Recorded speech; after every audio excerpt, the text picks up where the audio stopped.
हाय, मी Saurabh Shinde from S R classes. आज आपण फॉरेन करन्सी ट्रान्झॅक्शन या टॉपिकमधला बघा सेकंड प्रॉब्लेम बघतो. बघा मागच्या व्हिडिओमध्ये आपण एक प्रॉब्लेम बघत होतो, इम्पोर्टचा होता, सॉरी एक्सपोर्टचा होता. आज आपण इम्पोर्टचा प्रॉब्लेम बघणार आहे. ठीक आहे, बघा तुम्हाला डिस्प्लेवरती बघा प्रॉब्लेम दिसतो बघा. तर पहिला आपण काय करूया, प्रॉब्लेम व्यवस्थित रीड करून घेऊया. ठीक आहे, बघा तुम्ही जर प्रॉब्लेममध्ये बघितलं तर बघा त्यांनी काय दिलं आहे, DPC imported goods worth $40,000 from Enron corporation. हां, बघा DPC ही इंडियन कंपनी आहे. त्यांनी इम्पोर्ट केला आहे गुड्स. कुणाकडून किती इम्पोर्ट केला आहे तर $40,000 केला आहे. कुणाकडून तर एनरॉन कॉर्पोरेशन या कंपनीकडून. ठीक आहे, कधी केला आहे तर 10/8/2012. ठीक आहे, 10 ऑगस्ट 2012 केला आहे. पुढे बघा, when the exchange rate was $1. हां, त्यावेळी एक्सचेंज रेट किती होता, एका डॉलरची किंमत होती 42.90, 42.90, बरोबर ना, 42.90 अशी त्यावेळी रेट होता. पुढे त्यांनी असं म्हटलंय, DPC agreed to pay Enron in 2 installment. बघा त्यांनी 2 इन्स्टॉलमेंटमध्ये पैसे दिलेत. मागच्या व्हिडिओमध्ये आपण जो प्रॉब्लेम पाहिला होता त्यामध्ये एकच इन्स्टॉलमेंटमध्ये सगळे पैसे दिले होते. आज पाहतोय यामध्ये 2 इन्स्टॉलमेंट दिले. ठीक आहे, बघा पुढे त्यांनी म्हटलं असं, केव्हा इन्स्टॉलमेंट दिले, 10/9/12 म्हणजे 10 सप्टेंबर 2012ला पहिले इन्स्टॉलमेंट दिले आणि 10/10/2012 म्हणजे 10 ऑक्टोबरला तुम्ही सेकंड इन्स्टॉलमेंट दिले 2012ला. ठीक आहे, the exchange rate settlement dated wear as follows. म्हणजे जे 10 तुम्ही जे 10 सप्टेंबरला दिलं तेव्हा रेट होता 42.75, 42.75 रेट होता. आणि 10 जे ऑक्टोबरला तुम्ही ज्यावेळी पेड केले पैसे त्यावेळी 43.50 हा रेट होता, 43.50 रेट होता. ठीक आहे, बघूया आपण हे रेट कमी जास्त काय आहेत, प्रॉफिट आहे लॉस आहे सगळं बघूया आपण. 2 इन्स्टॉलमेंटमध्ये तुम्ही जे $40,000 जे डॉलर आहेत ते 2 इन्स्टॉलमेंट देतात. आता तुम्ही सगळ्यांना माहितीच आहे, बघा 2 इन्स्टॉलमेंटमध्ये तुम्हाला $40,000 द्यायचे, म्हणजे तुम्ही कसे देणार, 20,000 असे देणार डॉलर. ठीक आहे, बघूया आपण कसं सॉल्व्ह करायचं. पुढे त्यांनी काय म्हटले, show in the books of DPC limited generalities तुम्हाला त्यांनी विचारलं बघा. ठीक आहे, लेजर अकाउंट एक विचारलेला आहे. बघूया आपण जनरलिटीज फर्स्ट पहिले बघूया कसं सॉल्व्ह करायचं. ठीक आहे, चला या फर्स्ट तुम्हाला माहिती आहे, तर इथे इम्पोर्ट केलं बघा व्यवस्थित. परत आहे का, DPC लिमिटेडने इम्पोर्ट केलंय. कुणाकडून इम्पोर्ट केलंय मला सांगा, तर एनरॉन कॉर्पोरेशन कडून. ठीक आहे, मग इम्पोर्ट केलं म्हणजे काय, परचेस केलं, म्हणजे पहिली एंट्री कशी होणार आपली, परचेसची होणार. ठीक आहे, बघा डेट पहिली मी इथे लिहून घेतो 2012 ऑगस्ट 10. ठीक आहे, आता मला सांगा परचेसची एंट्री काय होते, मला सांगा परचेस, बरोबर ना, परचेस अकाउंट डेबिट टू, कुणाकडून परचेस केले मला सांगा, एनरॉन, बरोबर ना, जे फॉरेन कंपनीचं नाव काय आहे ते मला सांगा. हा, एनरॉन कॉर्पोरेशन. ठीक आहे, एनरॉन कॉर्पोरेशन अकाउंट. समजते इथपर्यंत पहिली एंट्री. अमाऊंट कशी येणार, किती डॉलर आहेत, $40,000 आहेत. इथे मी तो ब्रॅकेटमध्ये $40,000 इंटू एका डॉलरचा रेट किती होता तेव्हा, एका डॉलरची प्राइस किती आहे बघा, त्यांनी दिले तुम्हाला पुढे 42.90, 42.90 करा. 40,000 इंटू 42.90 करा, तुम्हाला अमाऊंट मिळेल बघा 17 लाख. व्यवस्थित कॅल्क्युलेट करून बघा. हा, 17,16,000, 17,16,000. ठीक आहे, समजलं तुम्हाला इथपर्यंत आपण कसं सॉल्व्ह करते, समजलं इथपर्यंत. आता पुढे ही झाली फर्स्ट एंट्री. नॅरेशन तुम्हाला माहितीच आहे, नॅरेशन काय होणार, बिंग काय होणार मला सांगा. ठीक आहे, बिंग परचेस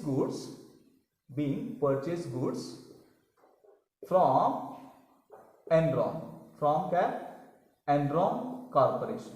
ठीक आहे, मी शॉर्टमध्ये लिहिले, तुम्ही व्यवस्थित पूर्ण फुल फॉर्म मध्ये लिहून घ्यायचं. ठीक आहे, ही झाली आपली फर्स्ट एंट्री झाली बघा.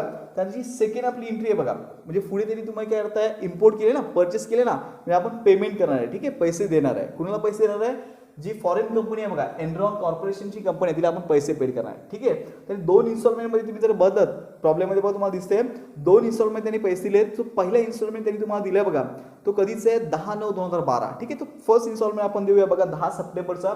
मी इथे लिहितो बघा, डेट लिहितो बघा, सप्टेंबर लिहितो पहिलं. ठीक आहे, 10 किती बघा पेमेंट करतोय आपण, म्हणजे पैसे नक्की जाणार आहेत की नाही. ठीक आहे, कुणीला पैसे दिलेत आपण, एनरॉन कॉर्पोरेशनला. फॉरेन कंपनी कुठची आहे, एनरॉन कॉर्पोरेशन आहे. ठीक आहे, बघा तिथे मी ते नाव लिहितो बघा, एनरॉन कॉर्पोरेशन अकाउंट डेबिट. ठीक आहे, आता पैसे देणारे म्हणजे काय ना, टू बँक. ठीक आहे, इथे लिहितो बघा टू बँक अकाउंट. आता व्यवस्थित लक्षात घ्या की आपला प्रॉफिट झालाय की लॉस झालाय हे कसं बघायचं ते व्यवस्थित आपण बघूया. ठीक आहे, मला सांगा ज्या दिवशी तुम्ही काय केला होता, परचेस केला होता म्हणजे इम्पोर्ट केला होता, त्या दिवशी रेट किती आहे बघा, तर 42.90 रेट आहे. तुम्ही प्रॉब्लेममध्ये बघू शकता बघा रेट किती आहे, 42.90चा रेट आहे.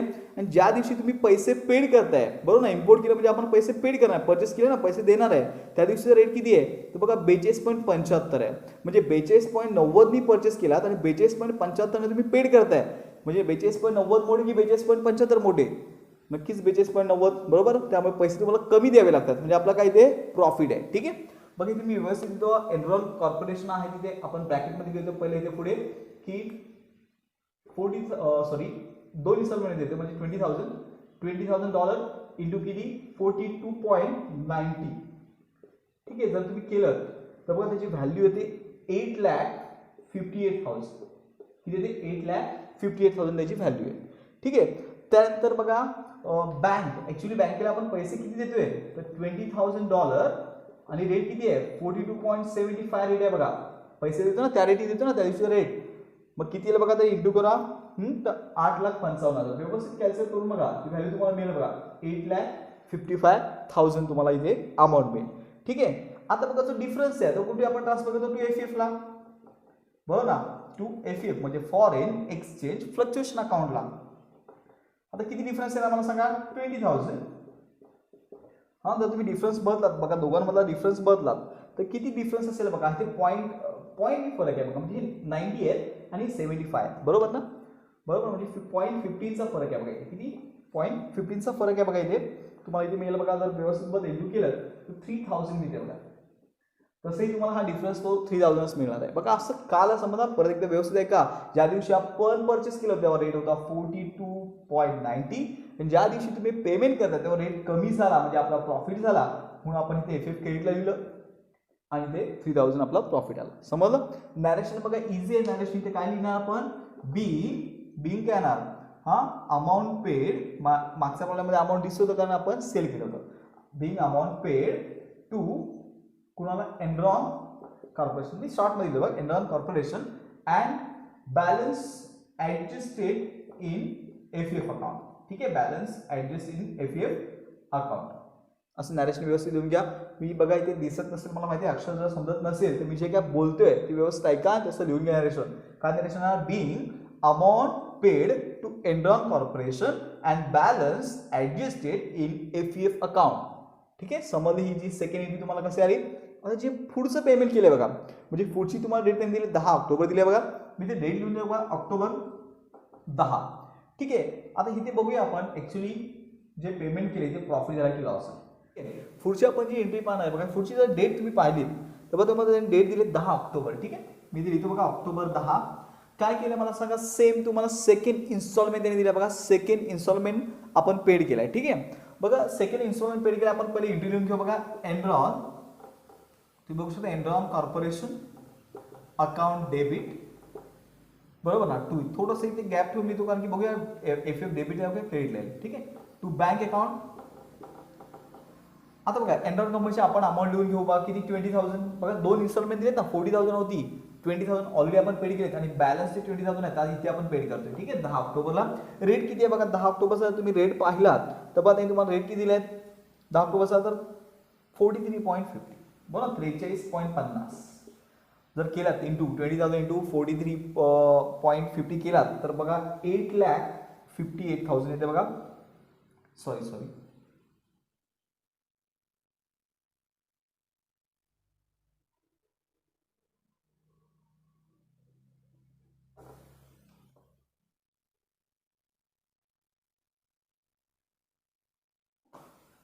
ठीक आहे, आपली ही एंट्री कंप्लीट झाली. तर बघा पुढे आपण पाहतोय ऑक्टोबर 2010 ची जी सेकंड म्हणजे तुम्ही जे सेकंड इन्स्टॉलमेंट दिले बघा तुम्हाला त्यांनी 2 इन्स्टॉलमेंट तुम्ही पैसे देताय. पहिला इन्स्टॉलमेंट ऑलरेडी आपण दिला आहे, जो सेकंड इन्स्टॉलमेंट आहे तो 10 ऑक्टोबरला आपण देतोय. ठीक आहे, पण 10 ऑक्टोबर जो सेकंड इन्स्टॉलमेंट आपण देतोय बघा त्या डेटला तुमचा रेट किती येतो बघा. जर तुम्ही बघितलं तर बघा त्यांनी दिले तुम्हाला 43.50 दिला बघा. ठीक आहे, म्हणजे रेट वाढलाय. मला सांगा जर रेट वाढला तुम्ही पैसे देताय कमी रेटनी म्हणजे 42.90 तुम्ही काय करताय तर परचेस केलं होतं आणि देताना तुम्हाला 43.40 तुम्हाला पैसे द्यायचे. ठीक आहे, मग मला सांगा 43.50 म्हणजे जास्त पैसे तुमचे जातात म्हणजे लॉस आहे. ठीक आहे, मग तुम्हाला मी सांगतो लॉस असेल तर एफएफ कुठं जातं क्रेडिटला. ठीक आहे, मग एंट्री करणार व्यवस्थित लक्ष द्या. तर Enron Enron corporation account debit. आता अमाऊंट कशी येते 20,000 आहे, तर 2 इन्स्टॉलमेंट मध्ये दिले बघा. टोटल 40,000 होते, 20,000 इथे दिलेत आणि उरले 20,000 आपण इथे दिले. हा 20,000 इंटू जो रेट किती आहे बघा, जो पहिला रेट 42.90 बरोबर. त्याची अमाऊंट किती येणार 8,58,000 ती आपण ती लिहून घेऊ 8,58,000. त्यानंतर बघा टू बँकला किती आहे मला सांगा. रेट आत्ताचा किती आहे हा 20,000 इंटू आताचा रेट हा 43.50 दिले ना 43.50 हा इंटू केलं तर अमाऊंट बघा तुमची 8,70,000 8,70,000 त्याची अमाऊंट येईल बघा. हा सरळ आपल्याला दिसतंय बघा इथे 8,70,000 आपण पैसे दिलेत आणि परचेस केलं होतं 8,58,000 म्हणजे जो काय डिफरन्स आहे तो आपला काय लॉस आहे. ठीक आहे बघा किती लॉस येईल बघा त्याचा डिफरन्स बघा 12,000 इथे डिफरन्स येतो बघा डेबिटला फरक येते. तर आपण काय नाव देणार एफईएफ. सगळ्यांना माहिती आहे ना जर लॉस झाला की एफईएफ पुढे येतं डेबिटला येतं. ठीक आहे एफईएफ कसं आलं तुम्हाला माहिती ना 20,000 ह्यातला फरक लिहिला तरी चालेल. तर 20,000 इंटू हा रेट मधला फरक ह्या रेट मधला जर फरक तुम्ही व्यवस्थित बदला तर 0.60 येतं बघा 0.6 तरी तुम्हाला नाही समजलं बघा. इथे आपला लॉस झालाय कारण की रेट वाढलाय. ठीक आहे नॅरेशन सेम इथे जसं लिहिलंय तसंच इथे लिहायचं. काय लिहायचं being amount paid to Enron corporation and balance adjust in FEF account. ठीक आहे अशी व्यवस्थित ही एंट्री करून घ्या. ठीक आहे ही एंट्री झाली की आता लास्ट एंट्री बघा आपण पाहतोय.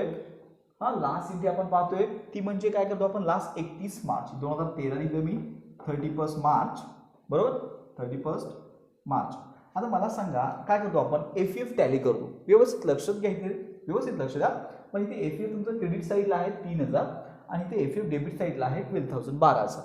बघा एफईएफची व्हॅल्यू जास्त कोणती आहे डेबिटला का क्रेडिटला आहे. नक्कीच डेबिटला जास्त आहे 12,000 जास्त आहे ना म्हणजे तुमचा लॉस जास्त झाला आहे.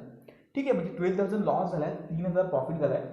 12,000 मायनस 3,000 9,000 एक्झॅक्टली तुमचा लॉस झाला आहे बरोबर. मागच्या आपण व्हिडिओमध्ये पाहिलंय की जर तुमचे एफईएफ क्रेडिटला असेल तर ते डेबिटला ट्रान्सफर करा पीएनएलच्या आणि डेबिटला असेल तर ते क्रेडिटला ट्रान्सफर करा. आता कुठे जास्त आहे डेबिटला आहे ना मग कुठे ट्रान्सफर करणार आपण क्रेडिट साईडला. ठीक आहे म्हणजे एंट्री काय होणार PNL account debit to FEF account.